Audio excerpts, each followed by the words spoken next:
who's the programs and events director. And I am here, though, in the capacity of the work that I do on an everyday basis, which is wellness coaching and nutrition counseling. I created and started my business, Bridge Integrative Health and Nutrition, after spending over a decade working as a journalist. And it was a career change that was, I think, in the making ever since I was a little girl, because when I was growing up in Georgia, I loved reading medical books and reading case studies and figuring out why a person was going through what they were going through in their health and trying to figure out how did they resolve their issues. So this career change was just in the making for a long time. And I help people who are struggling silently with autoimmune conditions in particular and other chronic diseases take back their health after they've been given a diagnosis. And I support them in a holistic way, looking at nutrition, looking at supplements, labs, and so that they can really take back their health, regain their energy, better manage their weight, and have more freedom in their food choices. So why should we care about our kidneys? I think about kidneys as the filtration, part of the filtration system in our body, as part of other organs. But we're here because it's National Kidney Month, and March is National Kidney Month. So many people, as you can see the statistics here, are struggling with chronic kidney disease. It is the most prevalent, most common, and most well-known kidney condition out there. And unfortunately, 9 in 10 people aren't even aware that they have CKD. And we talked last month about heart health. Well, kidney health also is known as a silent killer, because most people who end up finding out that they have CKD, they find out when it's already in its advanced stages. There are no overt symptoms that would suggest that they are dealing with kidney conditions. So it's an unfortunate circumstance to be in, but you're here, you're going to raise awareness for yourself and hopefully for the people around you. You should also know that certain conditions predisposes somebody to chronic kidney disease and kidney dysfunction in general. These are high blood pressure and diabetes. And whether we like it or not, no matter how healthy we are, no matter how well we age, we all experience some level of kidney decline as we get older. So the kidneys, again, I mentioned it before, they're part of the detoxification system in our body, and it works as part of a larger filtration system along with the liver, the lymphatic system, the sweat glands, the large intestine. All of these things work in synergy to eliminate toxins from the body. The liver will break it down. The kidneys are responsible for getting them out of your body.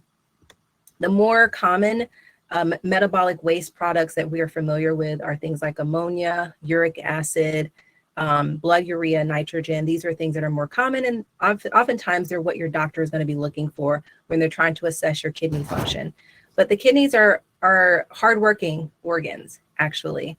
Even though those are the more common metabolic waste products, there have been studies that suggest that 4,500 various metabolic waste byproducts have been found in the urine. 4,500. So your kidneys are working overtime. They're doing a lot to keep you healthy and to keep you safe. So let's talk about some of the more common symptoms associated with declined kidney function. So here's some common ones. And we talked about this in the marketing. We were getting the word out about this event. So if you have reduced appetite, puffy eyes, blood in the urine or foamy urine, that's a really telltale sign that some kidney dysfunction is happening. Swollen ankles, or you're having trouble sleeping. Other things are increased fatigue, dry and itchy skin, and also needing to go to the bathroom more. If you have any of these in isolation, it may be something to look into, but certainly if they come in packs, right? If you see them in tandem with the other symptoms, then you definitely need to go see your doctor. Now, who can tell me what type of doctor you might see for your kidney function? Okay, so thank you, Valerie. Anyone, and I cannot see the chat function, unfortunately, so I'm going to go ahead and tell you, it's a nephrologist. So that's who you will see for your kidney health, your renal health. All right, and so some of the things that might predispose us, I talked about high blood pressure, diabetes. Well, you can be genetically predisposed to kidney dysfunction. It could be something in your environment, and of course, nutrition. I'm going to focus on nutrition primarily today. Quick question. What are 2 nutrients that are lost or reduced in your body due to low kidney function? I'm going to give you a second to think about that, and then I'm going to give you the answer. There are 2 primary nutrients, pretty common nutrients that you probably already think about. Okay, I'm going to go to the next slide. All right, if you said vitamin D and calcium, you are correct. Vitamin D is a really important nutrient. We know that we can get from the sun, we can get it from supplements, we can also get it from food. Well, the kidneys play a vital role in converting the inactive form of vitamin D, D2, to the active form, which is D3. And most people with kidney dysfunction or kidney decline are typically low in vitamin D. So if you are suspecting that you have kidney dysfunction, you want to make sure you're getting your vitamin D levels checked anyway, because it's so important and vital for immune health. But and it's another thing to think about if you're chronically low on vitamin D, you might want to get your kidneys checked as well. Calcium is the other one. Kidneys play a role in keeping calcium at a balance in the body.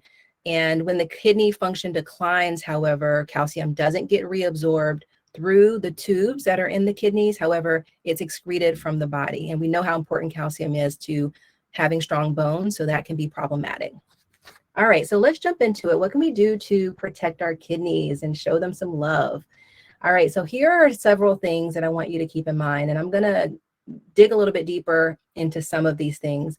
But number one, you want to avoid or limit processed foods and soda. These things are all high in sodium, high in sugar, and high in phosphorus. This is something that maybe a lot of people don't think about, especially soda actually, very high in phosphorus. Phosphorus, especially for those people who have more advanced kidney dysfunction, you want to avoid foods that are high in phosphorus. Protein also is typically high in phosphorus as well. But if you can limit the processed foods that are high in these ingredients, then you're going to do your kidneys a favor. Other things that we might not automatically think about when we think about kidney health, which is sleep hygiene, making sure you're getting adequate sleep. What happens is if you're stressed, if you're not getting enough sleep, then that can raise your cortisol levels, and that can cause your body to retain water, putting more pressure on the kidneys as well. You want to make sure you're engaging in regular activity, moving your body. We talked about all of the systems that are a part of helping drain and excrete all the toxins in your body, lymphatic system being one of them. So moving your body is going to support all of those systems, but especially the kidneys as well. Eating a proper diet, having sufficient fiber in your diet, those dark leafy greens, having all of those nutrients in there, the colorful vegetables, making sure your plate is very colorful, not a lot of brown and tan. We want to make sure there's a lot of color on your plate when you're eating. And if you are in a state of advanced kidney disease, plant-based protein is especially important because it's more gentle on your kidneys than meat-based or animal-based protein. So be thinking about that as well. And now going back to the phosphorus concern, you want to choose your supplements wisely. A lot of supplements contain phosphorus, so you don't want to indiscriminately take supplements without considering how it might impact your kidneys as well. All right, so food and nutrients to watch, okay? So I'm trying to avoid saying avoid because I don't want you to restrict unnecessarily, and that's really important because you want to make sure you're getting as much nutrients as you can from the foods that you're eating. But these are just things to watch. And as I mentioned earlier, if you're not sure if you have some level of kidney dysfunction, you want to get that checked out. But overall, you just want to make sure you're eating a balanced diet. But here are some nutrients that are really important to be thinking about as you're thinking about your kidney health. And also when you go to the doctor, your doctor is going to be mentioning these things. So it's great to go in ahead of time with some knowledge around them. So phosphorus is actually a mineral, but too much phosphorus can put a lot of stress on the kidneys, like I mentioned before. So it is important to think about the naturally occurring phosphorus in plant-based foods, such as the whole grains, quinoa, whole wheat, are really great because they contain phosphorus, which you do need, but you don't need in excess amounts. And also when it's naturally occurring in food, it tends to not be fully absorbed by the body and excreted, so it's not putting as much pressure on the kidneys. Sodium, we all know the problems that excess sodium can have in our bodies, especially heart health. But when it comes to kidneys, we want to be sure that we're keeping sodium in check as well. One of the best steps you can take is to eliminate processed foods, canned soups, preserved meats, lunch meats, things like that that are high in sodium. Or even if you can just convert to the low sodium options, that's going to put you in a better position and put less stress on your kidneys to filter out the excess sodium. And eating out obviously can be challenging, but also necessary when you're dealing with chronic kidney disease or any level of kidney dysfunction. Think about foods that are naturally high in sodium, like celery, tomato, spinach. And then lastly, potassium. We don't want to avoid potassium altogether, right? We need potassium. Potassium is great, but we want to make sure it's like the Goldilocks effect, not too much and not too little. And the kidneys help keep that potassium level at a good balance. But for those people who have advanced kidney dysfunction, the instinct is to avoid potassium because their doctor is telling them you need to watch out. Well, you don't want to do it prematurely, though, because you're going to be missing out on a lot of nutrient-dense foods if you start to eliminate the foods that are high in potassium, which tend to be fruits and vegetables. But again, if you have late-stage CKD, you're going to need to limit potassium and work closely with your doctor and a nutritionist or dietitian to manage your potassium levels. Alrighty, so as we're rounding out here, just a word of caution. We do need to be careful about extreme dieting for many reasons, but especially when it comes to the kidneys. As I mentioned before, the liver and the kidneys work in tandem to filter out toxins in your body. And so liver detoxes need to be taken, you need to proceed cautiously when you do any type of detox. Now, there's nothing wrong with juicing. There's nothing wrong with infusing your diet, your meals with more vegetables, more fruit, and better being more hydrated, right? However, when you're not sure what state your kidney function is in, it can put more pressure on it. And unfortunately, it can lead to some detrimental effects. So you could be doing more harm than good by doing some extreme dieting. And it's especially important to think about doing these lifestyle changes in tandem, very holistically. You're not just doing one while neglecting something else. Like you're not just doing nutrition while neglecting sleep and, not managing your mindset and your stress and all of that stuff. Well, speaking of stress, it is important to also find ways to lower your stress in order to protect your kidneys and show them love. In Chinese medicine, actually, the kidneys are related to fear, and chronic fear and anxiety and unchecked stress can do damage to your kidneys, actually. And when the kidneys are out of balance, it can actually manifest in various emotions, such as being fearful, feeling weak, feeling insecure, feeling isolated, aloof. These are all potential signs, according to traditional Chinese medicine, of kidney dysfunction. So be thinking about that. If that is a concern for you, I want to leave you with this encouragement to get more laughter, get more sunshine and more happiness and joy in your life. Be around people who lift you up. This community is a great place to feel supported and to have a place where you can communicate and connect with other people. And that's why we're doing these talks. So hopefully you get to do that and lift your spirits so that you can make sure you're showing your kidneys some love this season. And just want to end with that.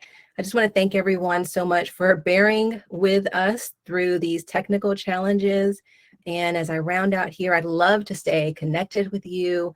You can text me your information. You could also message me in the community and let me know you want to join my newsletter or stay connected in some way. You can also scan this QR code that's on the screen. Just hold up your camera to the QR code and you'll be redirected to my newsletter and get registered. So thank you so much again, everyone, for joining. I really appreciate it. I hope you took away something today. If you did learn something new or were reminded of something that you want to do or something you think you might share with someone, go ahead and put it in the chat. I love to see it and hear what you're walking away with today. So thanks, everyone.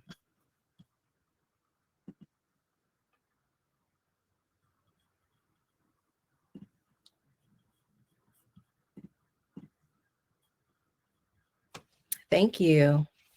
Okay, I see Kyrene. I don't know if I'm pronouncing your name correctly. Hi. And I see is it Janae?